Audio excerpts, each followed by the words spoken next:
Hello, welcome to the Night Radio and Television Station, and I'm Kauchi. Here comes the local news. On the occasion of the Buddha birthday in 2021, yesterday, Comrade Võ Thị Ánh Xuân, member of the party's Central Committee, Vice President of State, visited and congratulated the most venerable Thích Thanh Từ, Deputy Patriarch of the Vietnam Buddhist Sangha Patronage Council. The Venerable Master is recuperating at Thường Chiếu Zen Monastery, Long Phước Commune, Long Thành District, Nam Nai Province. On behalf of the leaders of the party state, Vice President Võ Thị Ánh Xuân graciously asked health and good wishes and gave gifts to Most Venerable Thích Thanh Từ, the 98 years old Venerable Master, who was credited with establishing Thường Chiếu Zen Monastery in 1974 and built this place into one of the major Jain learning centers of Trúc Lâm Jain lineage, which were initiated by the Venerable Master himself at the end of the 20th century and is now developing strongly in Vietnam and other parts of the world, contributing to the further diversification of Buddhism in Vietnam. Visiting the executive board of Thường Chiếu Monastery, the Vice President acknowledged and highly appreciated the companionship of the Vietnamese Buddhist Church, including venerables, monks and nuns and Buddhists at Thường Chiếu Zen Monastery to the nation and the country. Yesterday, the delegation of Provincial Party Committee, led by Permanent Deputy Secretary of the Provincial Party Committee, Hồ Thanh Sơn, had a working session with Long Can City on election work in the area. Up to now, the election work in the city has ensured a schedule. In the city, there are nearly 121,000 voters. The number of delegates to the city council is 33.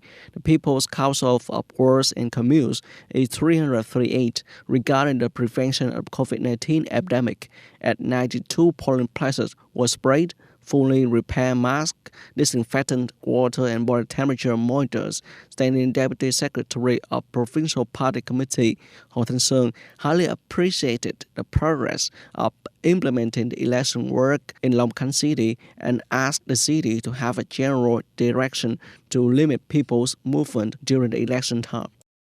The Ministry of Finance had just submitted to the government for consideration and approval about the establishment of COVID-19 vaccine fund, in which the funding sources for implementation include the state purchase, aid and sponsorship from domestic and foreign organizations and individuals. Sources are voluntarily paid by organizations and individuals using vaccine.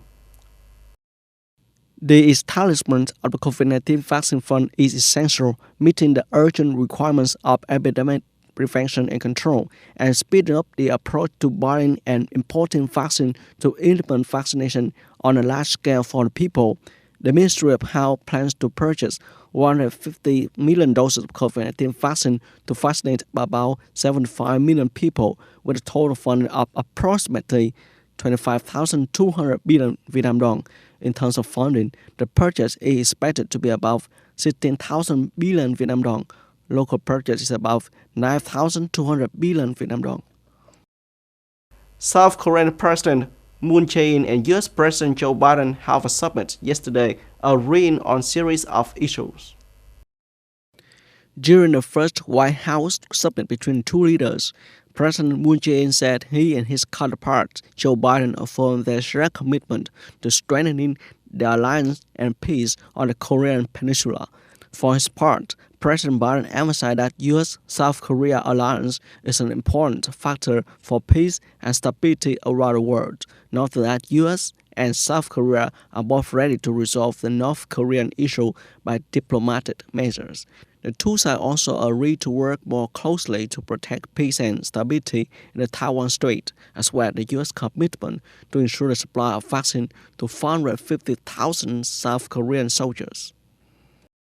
Speaking at a press conference, President Biden also announced that acting U.S. Assistant Secretary of State for East Asia Pacific, Sung Kim, will assume the position of U.S. Special Envoy for North Korea issues. Mr. Biden's administration late last month completed a review of its policy on North Korea, and on May 21st, the U.S. president said officials had consulted closely with President Moon's team. Mr. Sung Kim served as U.S. ambassador at South Korea, Indonesia, and Philippines. He also served in the Barack Obama administration as special representative for North Korea policy. That's all for today. Thanks for watching and goodbye.